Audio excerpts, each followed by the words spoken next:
ಶೇಖರಣ ಅಲ್ವಾ? ಶೇಖರಣ ಬಾಯಿಲಿ. ಓ ಯಶೋ ಬಂದೆ.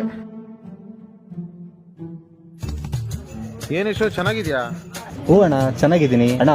ಹಣ್ಣುಗೊಂದು ಟೀ ಕೊಡೋಣ. ಏ ಯಶೋ ಟೀ ಏನ್ ಬೇಡ ಬಿಡು. ಅಣ್ಣ ಸತ್ತಾಗೇನೋ ಹೊತ್ಕೊಂಡು ಹೋಗ್ತೀವಾ? ನೀನು ಕುಡಿ ಅಣ್ಣ.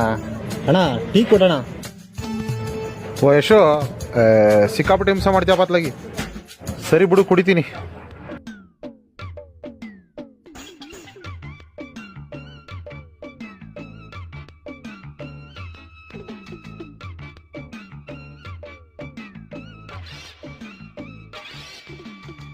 ಅಣ್ಣ ಫೋನ್ ಬರ್ತಿದೆ, ಬರ್ತೀನಿ.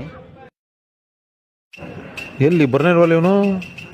ಅಣ್ಣ ನಮ್ಮ ಹುಡುಗ ದುಡ್ಡು ಕೊಟ್ನಾ? ಅಣ್ಣ ದುಡ್ಡು ಕೊಟ್ಟಿಲ್ಲ, 20 ರೂಪಾಯಿ ಕೊಡಿ. ಅಣ್ಣ ಸತ್ತಾಗೇನೋ ಹೊತ್ಕೊಂಡು ಹೋಗ್ತೀವಾ? ನೀನು ಕುಡಿ ಅಣ್ಣ.